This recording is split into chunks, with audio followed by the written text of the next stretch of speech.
ജീവിതത്തിൽ നിരാശയുണ്ടാകുന്നത് സ്വാഭാവികമാകുന്നു. എന്നാൽ നിരാശയിൽ തുടരുന്നത് അപകടമാകുന്നു. നിരാശകളെ അനുഗ്രഹമായി മാറ്റുവാനുള്ള മാർഗം തന്നെ നാം ശ്രദ്ധിക്കണം. ഇന്ന് അതുതന്നെ നമുക്ക് ചിന്തിക്കാം.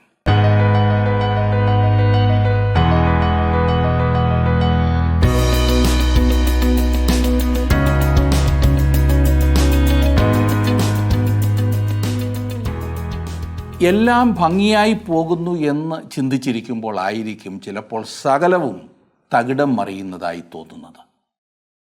അത് രോഗമാകാം, ജോലി നഷ്ടപ്പെട്ടതാകാം, ബിസിനസ് പൊട്ടിയതാകാം, വിവാഹബന്ധത്തിലെ തകർച്ചയാകാം, മക്കളുടെ പഠനത്തിലെ പ്രതിസന്ധിയാകാം, അവരുടെ കുടുംബജീവിതത്തിൻ്റെ പ്രശ്നങ്ങളാകാം. അങ്ങനെ ഓർക്കാപ്പുറത്ത് വരുന്ന പ്രതിസന്ധിയെ എങ്ങനെ നേരിടും?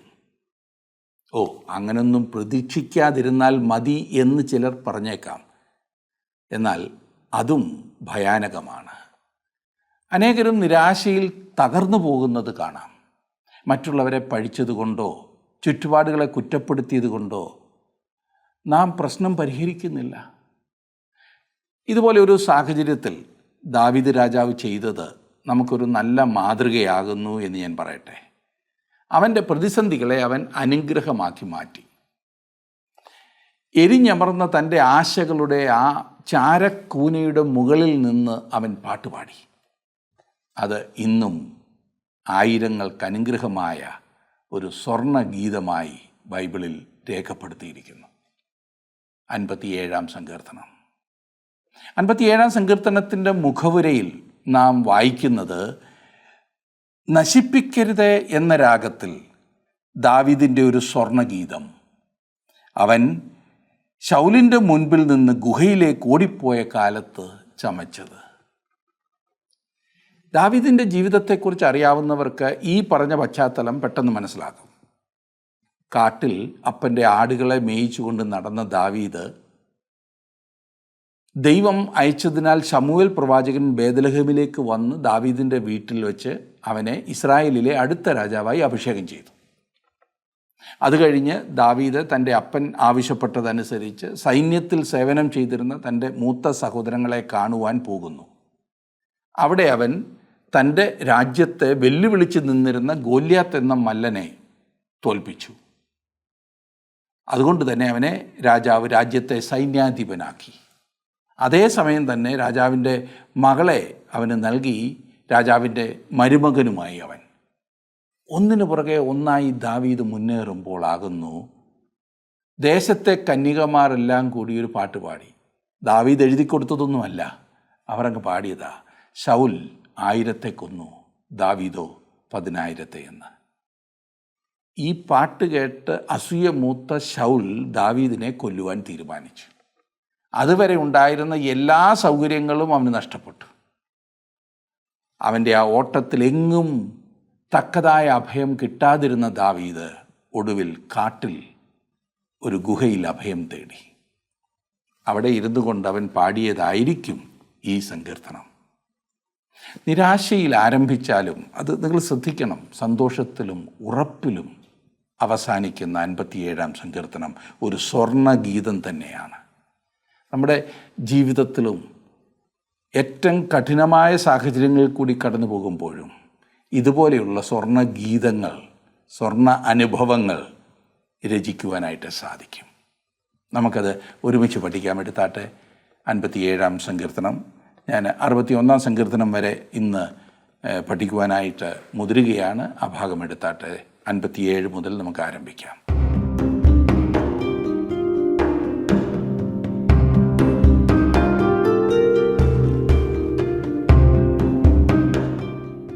കരുണയ്ക്കായിട്ടുള്ള നിലവിളിയാണ് 57-ാം സങ്കീർത്തനത്തിലെ വിഷയം.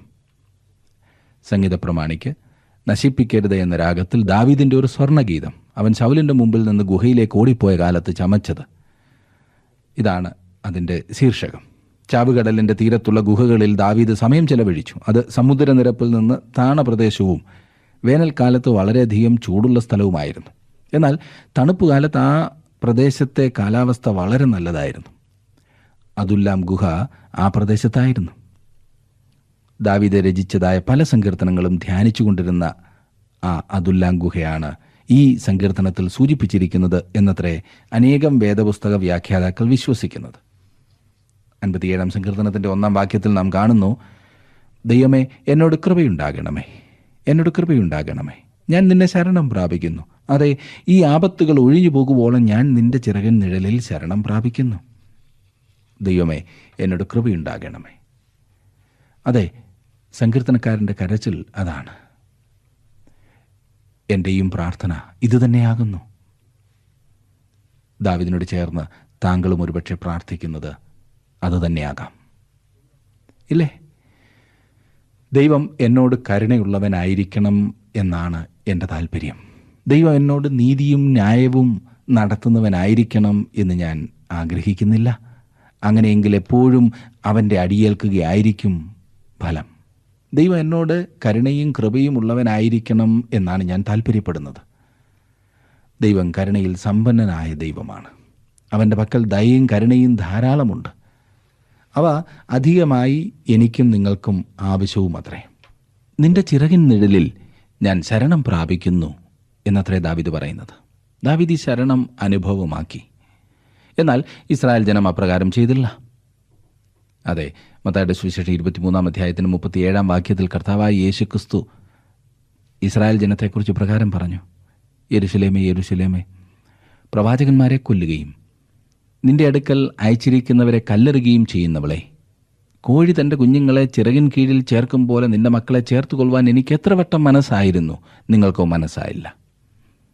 ഇസ്രായേൽ ഇതേവരെയും അവിടുത്തെ ചിറകിൻ നിഴലിൽ കടന്നു വന്ന് അഭയം തേടിയിട്ടില്ല. എന്നെ ശ്രദ്ധിക്കുന്ന പ്രിയ സഹോദര, പ്രിയ സഹോദരി, താങ്കളുടെ ജീവിതത്തിൽ ദൈവത്തിൻ്റെ ചിറകിൻ നിഴലിൽ ശരണം പ്രാപിക്കുവാൻ താങ്കൾ തയ്യാറാകുമോ?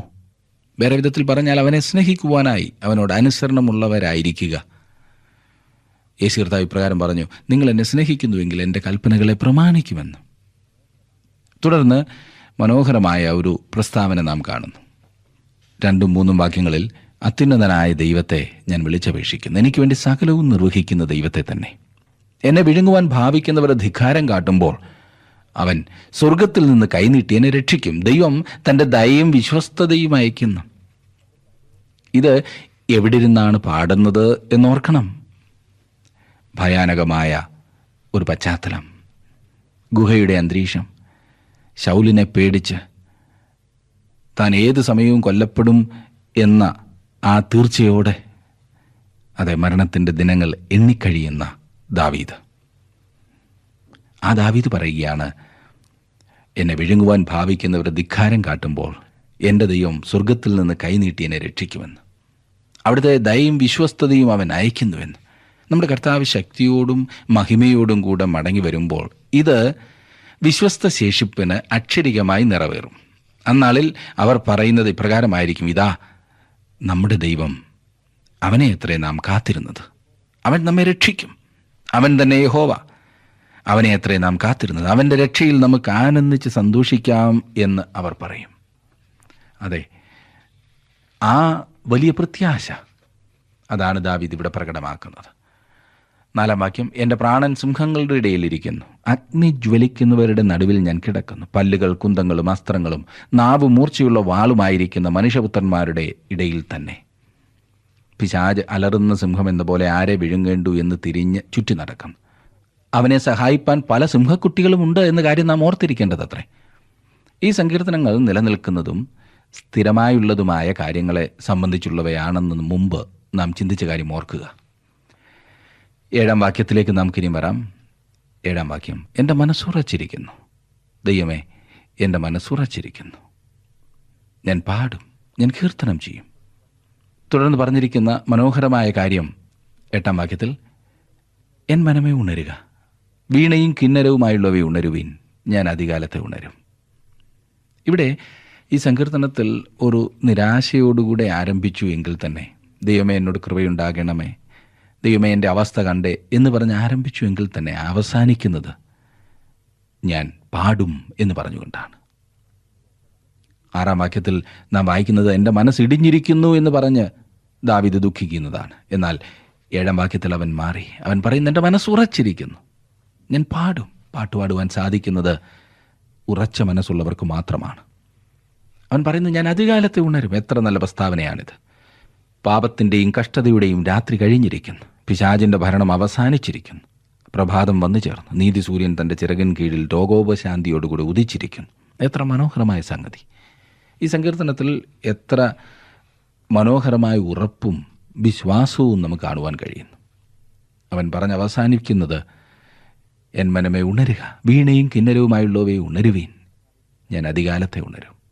കർത്താവേ, വംശങ്ങളുടെ ഇടയിൽ ഞാൻ നിനക്ക് സ്തോത്രം ചെയ്യും, ജാതികളുടെ മധ്യേ ഞാൻ നിനക്ക് കീർത്തനം ചെയ്യും. നിന്റെ ദയ ആകാശത്തോളവും നിന്റെ വിശ്വസ്തത മേഘങ്ങളോളവും വലിയതല്ലോ. ദൈവമേ, നീ ആകാശത്തിന് മീതെ ഉയർന്നിരിക്കണമെന്ന്, നിന്റെ മഹത്വം സർവ്വഭൂമിയിലും പരക്കട്ടെ. എത്ര മനോഹരമായ വാക്കുകളോടുകൂടെ ദാവീദ് അവസാനിപ്പിക്കുന്നു. നമുക്കിനിയും 58-ാം സങ്കീർത്തനത്തിലേക്ക് വരാം. ഇതും നശിപ്പിക്കരുത് എന്ന രാഗത്തിൽ എഴുതിയ ഒരു സങ്കീർത്തനമാണ്. ശത്രുവിനെതിരെ പ്രതികാര നടപടിക്കായി താല്പര്യപ്പെട്ടുകൊണ്ടുള്ള ഒരു പ്രാർത്ഥനയാണ് ഈ സങ്കീർത്തനത്തിലെ വിഷയം. ഈ സങ്കീർത്തനം ചോദ്യത്തോടുകൂടിയാണ് ആരംഭിച്ചിരിക്കുന്നത്. ആരാണ് ഈ ചോദ്യം ചോദിക്കുന്നത്? ദാവീദിൻ്റെ തൂലിക ഉപയോഗിച്ചുകൊണ്ട് ദൈവമാണ് സംസാരിക്കുന്നത് എന്നത്ര എൻ്റെ വിശ്വാസം. 58-ാം സങ്കീർത്തനത്തിൻ്റെ 1-ാമത്തെ വാക്യം: ദേവന്മാരെ, നിങ്ങൾ വാസ്തവമായി നീതി സ്ഥാപിക്കുന്നുവോ? മനുഷ്യപുത്രന്മാരെ, നിങ്ങൾ പരമാർത്ഥമായി വിധിക്കുന്നുവോ? മനുഷ്യപുത്രന്മാരെ, നിങ്ങൾ പരമാർത്ഥമായിട്ടാണോ വിധിക്കുന്നത്? ന്യായാധിപന്മാരെ, നിങ്ങൾ വാസ്തവമായി നീതിയോടെയാണോ ന്യായം വിധിക്കുന്നത്? നമ്മുടെ കർത്താവ് ന്യായാധിപന്മാരെ എല്ലാം വിളിച്ചുകൂട്ടി അവരുടെ റിപ്പോർട്ട് ആവശ്യപ്പെടുന്ന സമയം വരാൻ പോകുന്നു. നീതി വാസ്തവമായി നിശബ്ദമായിരിക്കുകയാണോ? അതെ. ന്യായാധിപന്മാരെ, നിങ്ങൾ നീതി പ്രസ്താവിക്കുന്നുവോ എന്ന് പറയുക. ഈ ചോദ്യങ്ങൾക്ക് ഉത്തരം അവർ നൽകേണ്ടതാണ്. ദാവീദിൻ്റെ ശത്രുക്കളാണ് അവൻ്റെ ചുറ്റിലുമുള്ളത്. പ്രതികാരം നടത്തിപ്പിനു വേണ്ടി താല്പര്യം പ്രകടിപ്പിച്ചുകൊണ്ടുള്ള മറ്റൊരു പ്രാർത്ഥനയാണിത്.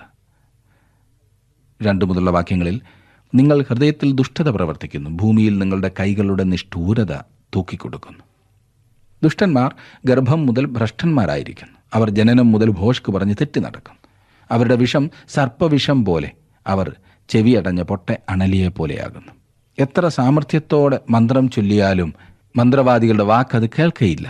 ദൈവമേ, അവരുടെ വായിലെ പല്ലുകളെ തകർക്കണമേ.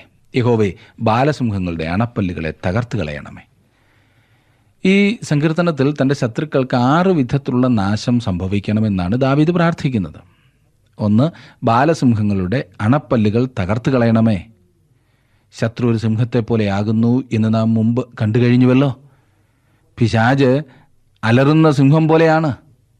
ദൈവം അവൻ്റെ പല്ല് തകർത്ത് കളയുന്നു എന്നാണ് ഞാൻ വിശ്വസിക്കുന്നത്. ദാവീദ് ന്യായപ്രമാണ കാലത്ത് ജീവിച്ചിരുന്ന വ്യക്തിയാണ്. നീതിക്ക് വേണ്ടി അവൻ അപേക്ഷിക്കുകയാണ് ചെയ്യുന്നത്. തൻ്റെ ശത്രുക്കളെക്കുറിച്ചാണ് ദാവീദ് ഇവിടെ പറയുന്നത്. കൃപായുഗത്തിൽ ജീവിക്കുന്ന നാം ഇപ്രകാരം പ്രാർത്ഥിക്കേണ്ടതല്ല. തുടർന്ന് മറ്റൊരു ഉദാഹരണത്തിൽ കൂടി ദാവീദ് സംസാരിക്കുകയാണ്. 7-ാം വാക്യം: ഒഴുകിപ്പോകുന്ന വെള്ളം പോലെ അവർ ഉരുകിപ്പോകട്ടെ. അവൻ തൻ്റെ അമ്പുകളെ തൊടുക്കുമ്പോൾ അവ ഒടിഞ്ഞു പോയതുപോലെ ആകട്ടെ. ദുഷ്ടത പെരുവെള്ളം പോലെയാകുന്നു. ഈ ദുഷ്ടതയുടെ പെരുവെള്ളം ഉരുകിപ്പോകുവാൻ അവൻ ആവശ്യപ്പെടുന്നു. അവൻ തൻ്റെ അമ്പുകളെ തൊടുക്കുമ്പോൾ അവ ഒടിഞ്ഞുപോയതുപോലെ ആകട്ടെ. ശത്രു അമ്പും വില്ലും തനിക്കെതിരായി ഉപയോഗിക്കുന്നതായിട്ടാണ് ദാവീദ് ചിത്രീകരിക്കുന്നത്. ഇനിയും 8-ാം വാക്യത്തിൽ നാം കാണുന്നു, അലിഞ്ഞ് പോയി പോകുന്ന അച്ചുപോലെ അവർ ആകട്ടെ. ഗർഭമലസിപ്പോയ സ്ത്രീയുടെ പ്രജ പോലെ അവർ സൂര്യനെ കാണാതിരിക്കട്ടെ. അലിഞ്ഞു പോയി പോകുന്ന അച്ചുപോലെ അവർ ആകട്ടെ എന്ന് 4-മതായി പറയുന്നു. പല ഉദാഹരണങ്ങൾ. 1, ബാലസിംഹം. 2, ദുഷ്ടത പെരുവെള്ളം പോലെ. 3, അവൻ തൻ്റെ അമ്പുകളെ തൊടുക്കുന്നു. 4, അലിഞ്ഞു പോയി പോകുന്ന അച്ചുപോലെയാകട്ടെ. ആ പ്രദേശത്ത് ഒരു പ്രത്യേക രീതിയിലുള്ള ഒച്ച് ഉണ്ടായിരുന്നു എന്നാണ് പഠിക്കുവാൻ സാധിക്കുന്നത്. അവ സൂര്യൻ്റെ ചൂടിൽ അലിഞ്ഞു പോകുന്നവയായിരുന്നു. ദാവീദ് പറയുന്നത്, ശത്രു ഒരു നേരിയ രേഖ ഉണ്ടാക്കുന്നു, എന്നാൽ അവനെ നീ ആവിയാക്കി കളയണമേ ദൈവമേ, ലോകത്തിൽ നിന്ന് അവനെ നീക്കിക്കളയണമേ. പിന്നെ 5-മതായി പറയുന്നു, ഗർഭമലസിപ്പോയ സ്ത്രീയുടെ പ്രജ പോലെ അവൻ സൂര്യനെ കാണാതിരിക്കട്ടെ എന്ന്. തങ്ങളുടെ മനസ്സാകുന്ന ദുഷ്ട ഗർഭപാത്രത്തിൽ അവർ തയ്യാറാക്കുന്ന പദ്ധതികൾ ഫലവത്താകാതിരിക്കട്ടെ എന്നാണ് അതിൻ്റെ അർത്ഥം. അത് ശൂന്യമായി തീരട്ടെ എന്ന്. 9-ാം വാക്യത്തിൽ, നിങ്ങളുടെ കലങ്ങൾക്ക് മുൾത്തീ തട്ടും മുമ്പേ പച്ചയും വെന്തതുമെല്ലാം ഒരുപോലെ അവൻ ചുഴലിക്കാറ്റിനാൽ പാറ്റിക്കളയും. നിങ്ങളുടെ കലങ്ങൾക്ക് മുൾത്തി തട്ടും മുമ്പേ അവ പറന്നുപോകും എന്നാണ് ഇവിടെ പറയുന്നത്. അതെ, ഞെരിഞ്ഞിലിൻ്റെയും മുൾച്ചെടിയുടെയും കമ്പുകൾ ശേഖരിച്ച് കലങ്ങൾ ചൂടാക്കുവാൻ അതിൻ്റെ അടിയിലിട്ട് തീ കത്തിക്കുന്നു.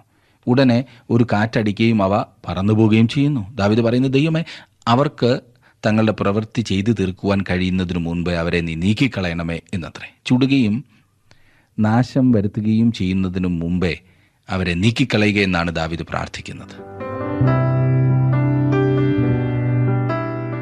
താങ്കളുടെ വിലപ്പെട്ട നിർദ്ദേശങ്ങളും അഭിപ്രായങ്ങളും പ്രാർത്ഥനാ വിഷയങ്ങളും ഇന്ന് തന്നെ ഞങ്ങളെ വിളിച്ചറിയിക്കുക. വിളിക്കേണ്ട നമ്പർ 8281384455.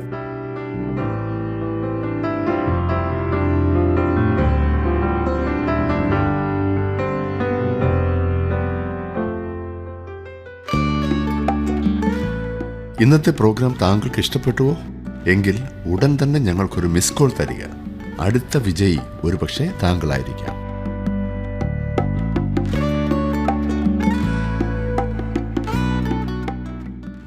ഇനി നാം 59 സങ്കീർത്തനത്തിലേക്ക് വരികയാണ്. ശത്രുക്കളാൽ വലയം ചെയ്തിരുന്ന ദൈവജനം. ഈ സങ്കീർത്തനത്തിന് തുടർന്നുള്ള 2 സങ്കീർത്തനങ്ങളുമായി വളരെ അടുത്ത ബന്ധമുണ്ട്. വീണ്ടും ഈ സങ്കീർത്തനത്തിൽ ദാവീദ് തൻ്റെ ശത്രുക്കളാൽ ചുറ്റപ്പെട്ടിരിക്കുന്നതായി നാം കാണുന്നു. പ്രവചനപരമായി ഇത് മഹാപീഡന കാലത്ത് കഷ്ടത അനുഭവിക്കുന്ന ശത്രുക്കളാൽ ചുറ്റപ്പെട്ട ശേഷിപ്പിനെയാണ് വിവരിക്കുന്നത്. ദാവീദിനെ കൊല്ലേണ്ടതിന് ശൗൽ അയച്ച ആളുകൾ വീട് കാത്തിരുന്ന കാലത്ത് ചമച്ച സങ്കീർത്തനമാണിതെന്ന് ഇതിൻ്റെ തലക്കെട്ടിൽ നിന്ന് മനസ്സിലാക്കുവാൻ കഴിയും. ഇതും നശിപ്പിക്കരുതേ എന്ന രാഗത്തിൽ എഴുതിയ സങ്കീർത്തനമാണ്. ഇതിൻ്റെ ചരിത്ര പശ്ചാത്തലം ശമൂവേലിൻ്റെ 1-ാം പുസ്തകം 19-ാം അധ്യായത്തിൽ നമുക്ക് വായിക്കുവാൻ കഴിയും. ആദ്യത്തെ 3 വാക്യങ്ങൾ നോക്കിക്കാട്ടെ. എൻ്റെ ദൈവമേ, എൻ്റെ ശത്രുക്കളുടെ കയ്യിൽ നിന്ന് എന്നെ വിടുവിക്കണമേ. എന്നോട് എതിർക്കുന്നവരുടെ വശത്തു നിന്ന് എന്നെ ഉദ്ധരിക്കണമേ. നീതികേട് പ്രവർത്തിക്കുന്നവരുടെ കയ്യിൽ നിന്ന് എന്നെ വിടുവിച്ച് രക്തപാതകന്മാരുടെ പക്കൽ നിന്ന് എന്നെ രക്ഷിക്കണമേ. 3-ാം വാക്യം, ഇതാ അവർ എൻ്റെ പ്രാണനായി പതിയിരിക്കുന്നു. യഹോവേ, ബലവാന്മാർ എൻ്റെ നേരെ കൂട്ടം കൂടുന്നത് എൻ്റെ അതിക്രമം ഹേതുവായിട്ടല്ല, എൻ്റെ പാപം ഹേതുവായിട്ടുമല്ല. ദാവീദിന്റെ സങ്കീർത്തനങ്ങളിൽ സാധാരണ കാണാറുള്ളതുപോലെ ഈ സങ്കീർത്തനവും ദൈവത്തിൻ്റെ വിടുതലിലുള്ള വിശ്വാസവും ആശ്രയവും പ്രകടിപ്പിച്ചുകൊണ്ടാണ് അവസാനിപ്പിച്ചിരിക്കുന്നത്. 16-ഉം 17-ഉം വാക്യങ്ങളിലേക്ക് നാം ഇനിയും വരിക. 59-ാം സങ്കീർത്തനത്തിൻ്റെ ഒടുവിലത്തെ 2 വാക്യങ്ങൾ. ഞാനോ നിന്റെ ബലത്തെക്കുറിച്ച് പാടും, അധികാലത്ത് ഞാൻ നിന്റെ ദയയെക്കുറിച്ച് ഘോഷിച്ചാനന്ദിക്കും. കഷ്ടകാലത്ത് നീ എൻ്റെ ഗോപുരവും അഭയസ്ഥാനവുമായിരുന്നു. എൻ്റെ ബലമായുള്ളവേ, ഞാൻ നിനക്ക് സ്തുതി പാടും. ദൈവം എൻ്റെ ഗോപുരവും എന്നോട് ദയയുള്ള ദൈവവുമല്ലോ. എത്ര മനോഹരമായ ഒരു ഉപസംഹാരമില്ലേ? ദാവീദിൻ്റെ കാര്യത്തിൽ ദൈവം അവനെ വിടുവിച്ചു. എന്നെ ശ്രദ്ധിക്കുന്ന പ്രിയ സഹോദര, പ്രിയ സഹോദരി, ദൈവം തനിക്കുള്ളവരെ കൈവിടുകയിൽ ഉപേക്ഷിക്കുകയില്ല എന്നുറപ്പ് താങ്കൾക്കുണ്ടോ? ഇസ്രായേലിലെ വിശ്വസ്ത ശേഷിപ്പ് ക്രിസ്തുവിൻ്റെ വരവിനാൽ വിടുവിക്കപ്പെടും. അവൻ ഭൂമിയിലെ ജാതികളെ ന്യായം വിധിക്കുകയും ചെയ്യും. ഇനി നാം 60-ാം സങ്കീർത്തനത്തിലേക്കാണ് പ്രവേശിക്കുന്നത്. തൻ്റെ ശത്രുക്കളായ ഏദോമ്യരെ തോൽപ്പിച്ച് വിജയം വരിച്ച സമയത്തെയാണ് ദാവീദ് ഇവിടെ വിവരിക്കുന്നത്. ഏദോമ്യർ ഈ സമയം വാസ്തവമായി പരാജയപ്പെടുകയും പിന്നീട് ഒരിക്കലും ദാവീദിനെതിരായി യുദ്ധത്തിന് ഒരുമ്പെടുകയും ചെയ്തില്ല എന്ന് നമുക്ക് കാണുവാൻ സാധിക്കും.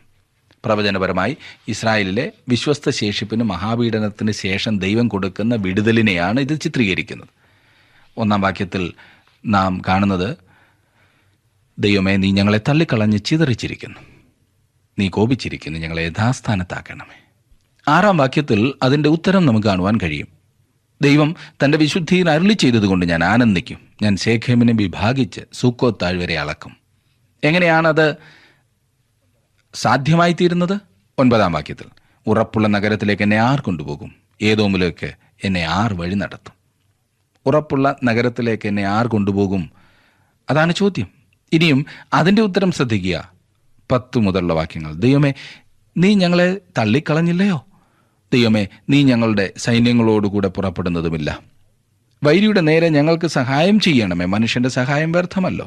ദൈവത്താൽ നാം വീര്യം പ്രവർത്തിക്കും, അവൻ തന്നെ നമ്മുടെ വൈരികളെ മെതിച്ചു കളയും. ദൈവം തൻ്റെ വിശുദ്ധന്മാരെ യഥാസ്ഥാനപ്പെടുത്തും. ഏത് കാലത്തും ദൈവം അവരെ യഥാസ്ഥാനത്താക്കും.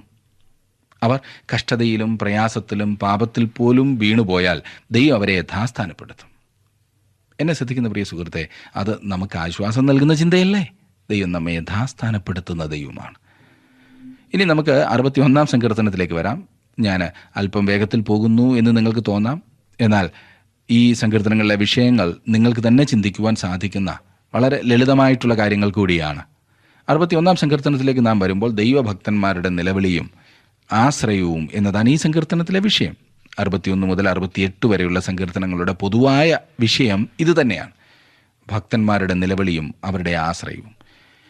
ഈ 8 സങ്കീർത്തനങ്ങളിൽ ഭക്തന്മാരുടെ നിലവിളിയും അപേക്ഷയും നാം കേൾക്കുമ്പോൾ ദൈവത്തിലുള്ള അവരുടെ അചഞ്ചലമായ വിശ്വാസവും ഇവിടെ നമുക്ക് കാണുവാൻ കഴിയും. 61 സങ്കീർത്തനം സംഗീത പ്രമാണിക്ക് തന്ത്രിനാദത്തോടെ ദാവീദിൻ്റെ ഒരു സങ്കീർത്തനമാണ്. ഇത് ദാവീദിൻ്റെ ഹൃദയത്തിൽ നിന്ന് ഉയർന്നു വന്ന ഒരു പ്രാർത്ഥനയാണ്. ഇത് നാം സാധാരണ പതിവ് പോലെ ചെയ്യാറുള്ള പ്രാർത്ഥനയിൽ നിന്നും ഭിന്നമത്രേ. നാം സാധാരണയായി നമ്മുടെ ആവശ്യങ്ങളും അതുപോലെ തന്നെ നമ്മുടെ പ്രാർത്ഥനാ വിഷയങ്ങളുടെയും ഒരു നീണ്ട പട്ടിക ദൈവത്തിന് സമർപ്പിക്കുകയാണ് ചെയ്യാറുള്ളത്, അല്ലേ? പ്രാർത്ഥന യഥാർത്ഥത്തിൽ ഹൃദയാന്തരഭാഗത്തു നിന്ന് വരുന്നതായിരിക്കണം. ഈ വിധത്തിലുള്ള നിലവിളി നാം ഇന്ന് പ്രാർത്ഥനയിൽ അധികം കേൾക്കുന്നില്ല. എന്നാൽ ദാവീദിൻ്റെ പ്രാർത്ഥനയിൽ അത് നമുക്ക് കേൾക്കുവാൻ കഴിയും. 1ഉം 2ഉം വാക്യങ്ങൾ ഞാനൊന്ന് വായിക്കാം. 61 സങ്കീർത്തനത്തിൻ്റെ: ദൈവമേ, എൻ്റെ നിലവിളി കേൾക്കണമേ, എൻ്റെ പ്രാർത്ഥന ശ്രദ്ധിക്കണമേ. എൻ്റെ ഹൃദയം ക്ഷീണിക്കുമ്പോൾ ഞാൻ ഭൂമിയുടെ അറ്റത്തു നിന്ന് നിന്നെ വിളിച്ചപേക്ഷിക്കും. എനിക്ക് അത്യുന്നതമായ പാറയെങ്കിലേക്ക് എന്നെ നടത്തണമേ. ഭൂമിയുടെ അറ്റത്തു നിന്ന് ഞാൻ നിന്നെ വിളിച്ചപേക്ഷിക്കും എന്നാണ് ദാവീദ് ദൈവത്തോട് പറയുന്നത്. നിങ്ങൾ പ്രാർത്ഥിക്കുമ്പോൾ ദൈവം വളരെ ഉയരത്തിൽ സ്വർഗത്തിലും നിങ്ങൾ ഇവിടെ താഴെ ഭൂമിയിലുമാകുന്നു എന്ന് നിങ്ങൾക്ക് തോന്നിയിട്ടുണ്ടോ? ദൈവം വളരെ അകലെയാണെന്നും താൻ ഭൂമിയുടെ അറ്റത്താകുന്നു എന്നും ചിന്തിക്കുന്നത് തീർച്ചയായിട്ടും അതങ്ങനെയാണ്. എന്നാൽ അവൻ നമ്മോട് അടുത്തിരിക്കുന്ന ദൈവമാണ്. അവൻ ദൈവത്തോട് അടുക്കുവാൻ ശ്രമിക്കുകയാണ് ദാവീദ്.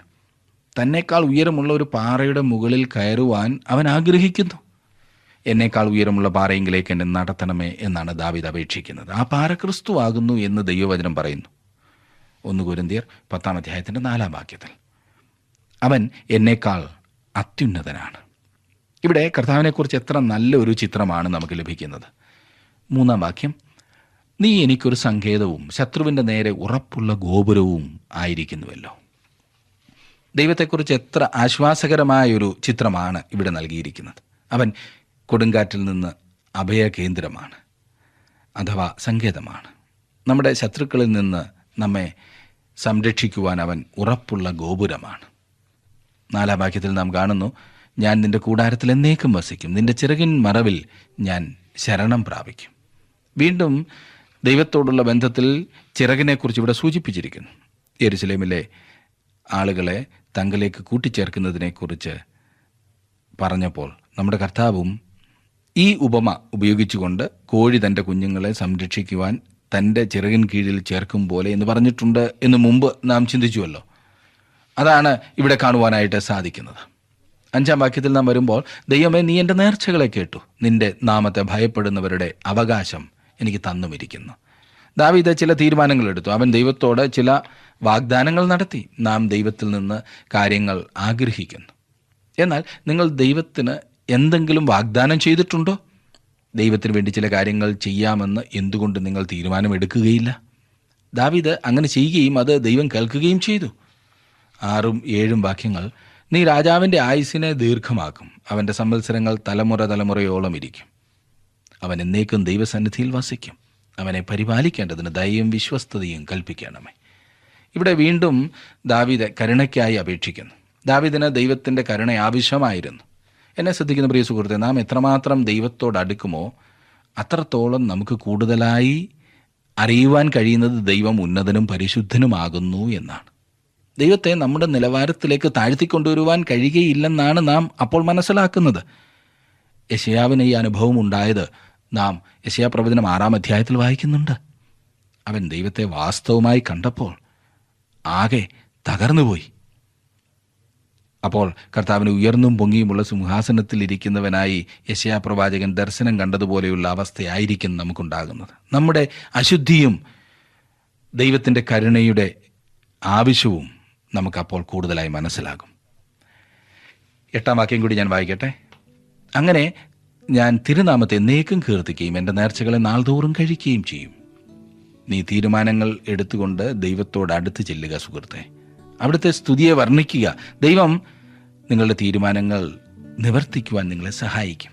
നമ്മുടെ നല്ല നല്ല ആഗ്രഹങ്ങളെ, ദൈവനാമ മഹത്വത്തിനു വേണ്ടിയിട്ട് നാം ആഗ്രഹിക്കുന്ന കാര്യങ്ങളെ ചെയ്തു തരുവാൻ ദൈവം വിശ്വസ്തനാണ്. അവൻ അത് ആഗ്രഹിക്കുന്നു.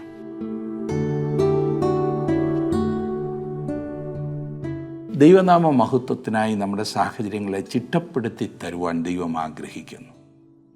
നാം ചെയ്യേണ്ടത് അതിനായി ദൈവകരങ്ങളിലേക്ക് ഏൽപ്പിക്കണം. ദൈവം അറിയാതെ എൻ്റെ ജീവിതത്തിൽ ഒന്നും സംഭവിക്കുന്നില്ല, ദൈവം അനുവദിക്കാതെ എൻ്റെ ജീവിതത്തിൽ ഒന്നും സംഭവിക്കുന്നില്ല എന്ന ഉറപ്പോടുകൂടെ നാം മുൻപോട്ട് പോകുമ്പോൾ ഏതൊരു സാഹചര്യത്തെയും സധൈര്യം നേരിടുവാൻ സാധിക്കും. ദാവീദിൻ്റെ അനുഭവം തന്നെ നാം കണ്ടല്ലോ. നിങ്ങളുടെ ജീവിതത്തിലും ദൈവം ഇന്നത്തെ ഈ പഠനത്തിലൂടെ അനുഗ്രഹം പകർന്നു എന്ന് ഞാൻ വിശ്വസിക്കട്ടെ. ദൈവം നിങ്ങളെയും നിങ്ങളുടെ കുടുംബങ്ങളെയും സമൃദ്ധിയായിട്ട് അനുഗ്രഹിക്കട്ടെ. ദൈവകരങ്ങളിലേക്ക് സമർപ്പിച്ചാട്ട് അടുത്ത ക്ലാസ്സിൽ നമുക്ക് വീണ്ടും കാണാം. അതുവരെ ദൈവകൃപ നിങ്ങളോടുകൂടെ ഉണ്ടായിരിക്കട്ടെ.